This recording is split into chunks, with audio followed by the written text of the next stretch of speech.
Voilà, il est pour l'instant à 17h03 minutes. Nous avons un visuel avec nous Pierre-Paul Huss, député conservateur. Bon après-midi, Monsieur Huss. Allô? Ah, oui, ça va bien? Ça va très bien, merci. Je n'étais pas sûr que mon micro fonctionnait. Oui, je suis heureux Oui, d'être avec vous. oui. Alors donc, ça fait un petit bout de temps qu'on ne s'est pas parlé depuis que vous avez gradué, hein? Effectivement, promotion de lieutenant politique pour le Québec, pour le chef de l'opposition officielle, M. Poilièvre. Ouais. Et maintenant qu'on voit de moins en moins Monsieur Poilièvre, on vous voit de plus en plus. Ah là, écoutez, ça c'est des histoires que M. Poilievre parle pas à la presse parlementaire, c'est une chose, mais M. Poilievre a fait énormément d'entrevues à Vancouver, à Toronto, lorsqu'il se déplace, il rencontre des médias de communautés justement culturelles, puis c'est que la presse parlementaire d'Ottawa, c'est un autre monde. C'est un autre monde. Mais si vous devez gagner le pouvoir, c'est à Ottawa que vous allez résider. Ouais, mais ça se gagne aussi dans les régions, particulièrement pour moi au Québec. Ça se passe sur le territoire et lorsqu'on parle justement des médias comme vous qui rejoignent des communautés différentes, c'est des médias qui sont directement rattachés aux gens. Puis, mais écoutez, ça c'est la presse, c'est tout qu'un monde. Puis là, M. Poilievre a sa façon de faire et également très fort sur les médias sociaux, Twitter, Facebook. Il a fait encore une superbe vidéo hier pour parler de l'énergie qui est vue des centaines de milliers de fois. Donc, Monsieur Huss, vous ça lui rapporte. direz pour moi de ne pas faire de lui un Trump. Non, pas du tout. Puis Pierre Poilievre est très loin de Donald Trump. Ça n'a rien à voir. Ceux qui disent ça, c'est pour essayer de créer une image négative de M. Poilievre, mais il n'est pas du tout dans de ce style-là. Monsieur Pierre-Paul Huss, il y a une problématique à vouloir trop bien faire, peut-être le gouvernement a fait mal des achats par rapport à ces machines, ces ventilateurs. Il y en a acheté beaucoup trop et maintenant, qu'est-ce qu'on fait avec ces machines-là? Très bonne question. Là, on parle d'un contrat. Écoutez, au début de la pandémie, début 2020, le gouvernement est arrivé, on a besoin de ventilateurs, des appareils médicaux spécialisés pour les cas de COVID graves. Donc, le gouvernement a dit, on va acheter 40 000 appareils. Dès les débuts, j'ai posé la question, j'ai dit, parce que 40 000 appareils, il faut avoir des salles d'urgence ou de soins d'urgence adaptés. Puis, je dis, au Québec, on a 1000 chambres adaptées pour ça. Donc, comment on peut avoir 40 000 appareils au Canada, 10 000 au Québec, si on calcule 25 du territoire. Donc, ça fonctionnait pas dès le début.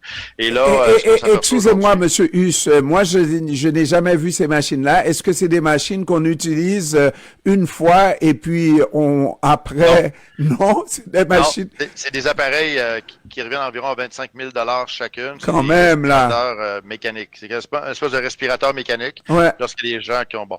Donc, ces appareils-là, ça, c'est justement 25 000 chaque, mais il y a des contrats qui ont été donnés à des amis. Au début, on se souvient d'un ancien député de Montréal, M. Bayliss, qui a réussi à avoir un contrat pour faire 10 000 appareils pour 237 millions de dollars, alors que normalement, le prix du marché, ça aurait dû coûter 100 millions. Fait qu'on s'est posé beaucoup de questions en comité à la Chambre des communes à cette époque.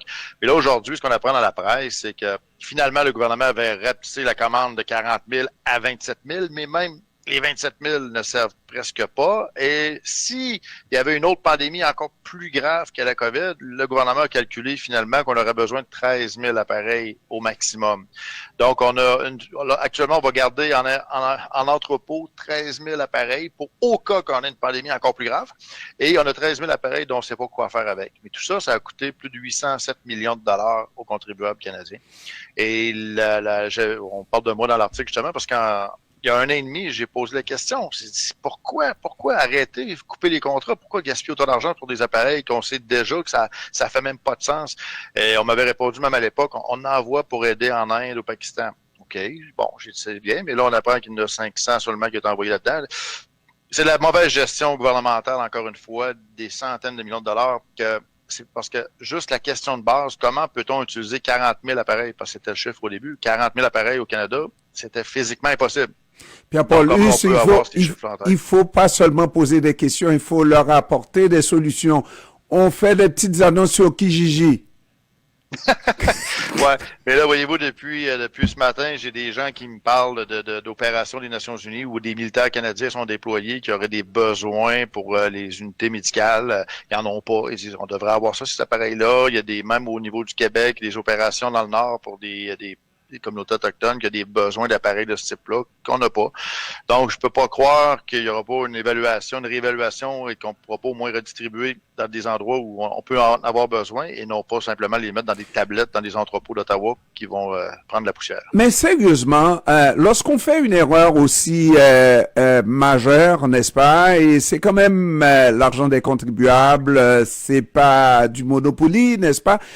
Comment se fait-il que le gouvernement n'ait pas trouvé le moyen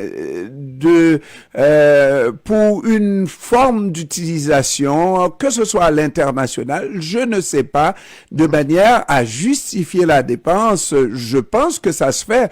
Oui, on peut aussi reconnaître qu'on a fait une surévaluation et puis voilà le service, comment on va utiliser ces machines-là.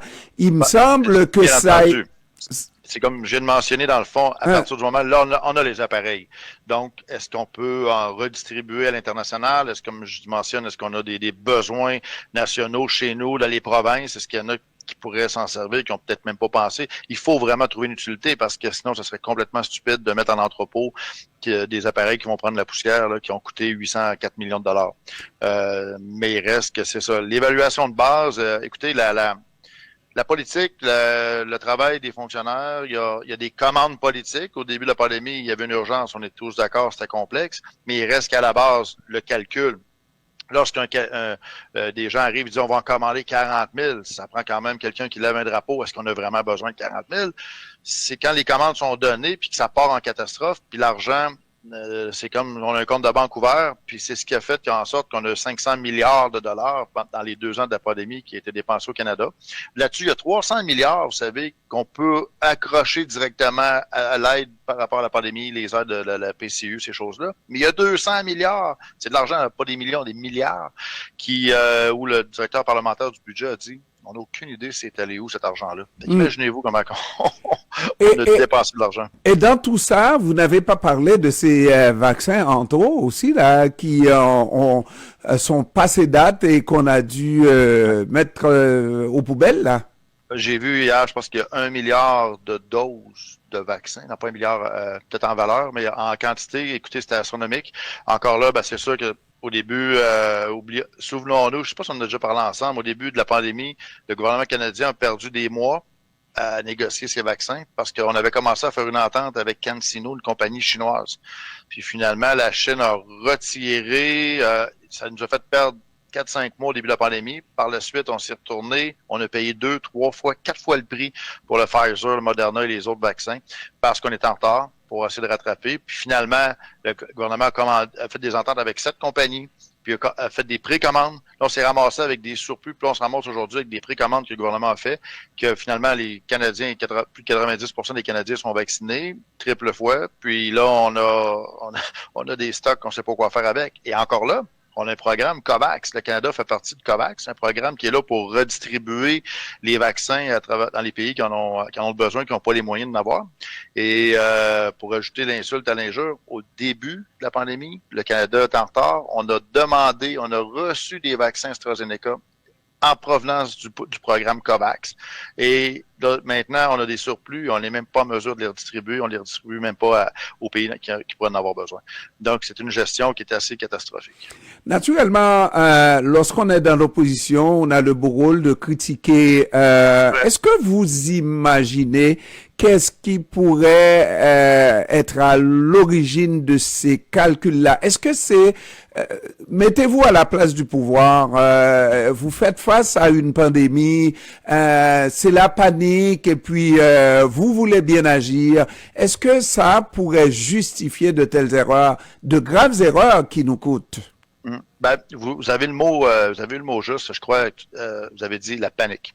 Et c'est là que le gouvernement en place, le premier ministre, ses ministres, les personnes qui ont des rôles de pouvoir, de décision, eux ne doivent pas céder à la panique. Et lorsqu'on a les gens, les fonctionnaires, la fonction publique qui fait le travail, Au début, il y a une commande. Par la suite, on a des résultats qui sont attendus. Et là, on doit trancher. Et ce qui nous dérange fortement, c'est que lorsqu'on doit trancher et prendre les bonnes décisions, on a vu un gouvernement qui a plutôt dit, peu importe la dépense, c'est pas grave. Donc, on achète 40 000 appareils ventilateurs. Allez, on achète 1 milliard, c'est pas grave. Des vaccins, on achète à toutes les compagnies. Ça, c'est est-ce que c'est réagir en panique ou réagir de façon totalement inappropriée en disant peu importe les coûts, c'est pas grave, on verra ça plus tard. Nous, c'est plus l'impression qu'on a pour avoir été dès le début impliqués dans justement des questions. J'ai été en mars 2020, les comités d'urgence de la santé, on me fait participer à ces comités-là, je posais des questions. Et déjà là, en commençant, les réponses étaient faibles. Il y avait vraiment un manque de cohésion. Et en 2021, la vérificatrice générale du Canada a fait un rapport où elle a écrit directement dans son rapport qu'elle était découragée de la gestion de Santé Canada, de tout ce qui est arrivé. Et là, on remonte au ministre. Lorsque tu es ministre, on a été au gouvernement, les conservateurs, on a été au gouvernement, on a géré le SRAS à l'époque. On a fait un rapport, Tony Clement à l'époque a fait un rapport détaillé pour les mesures à prendre pour en cas d'une prochaine pandémie. Ce rapport-là est resté dans les tiroirs. Il n'y a personne qui a pris en acte et qui a préparé le Canada pour une prochaine pandémie. Et là, on s'est ramassé avec la COVID et personne n'était prêt, puis on était en mode panique.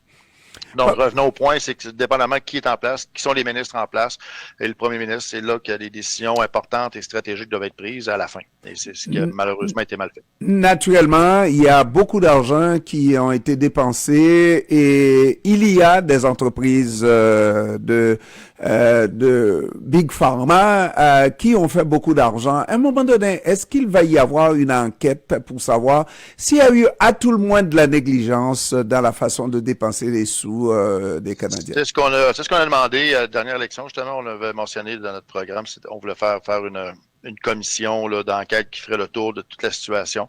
Ça demeure un sujet très important parce que les centaines de milliards qui ont été dépensés pendant la COVID ont un impact sur actuellement ce qu'on peut vivre en inflation et sur le futur aussi, sur les taux, les intérêts que le gouvernement canadien va devoir payer pendant des décennies juste sur la dette. C'est un impact qui est majeur.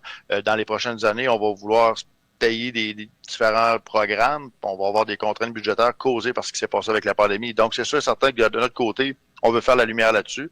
On sait qu'il y avait un besoin de prendre action. C'est important de réagir, mais il y a énormément de mauvaise gestion de tout ça. Et c'est, comme je vous dis, on va payer longtemps, mais oui, il faut faire la lumière là-dessus. Pierre-Paul Huss, député conservateur et lieutenant du Québec pour le Parti conservateur. Je vous remercie d'avoir pris du temps de nous parler. Il faut nous revenir plus souvent, Monsieur Huss. Un plaisir. Merci, au revoir. Il est 17h17.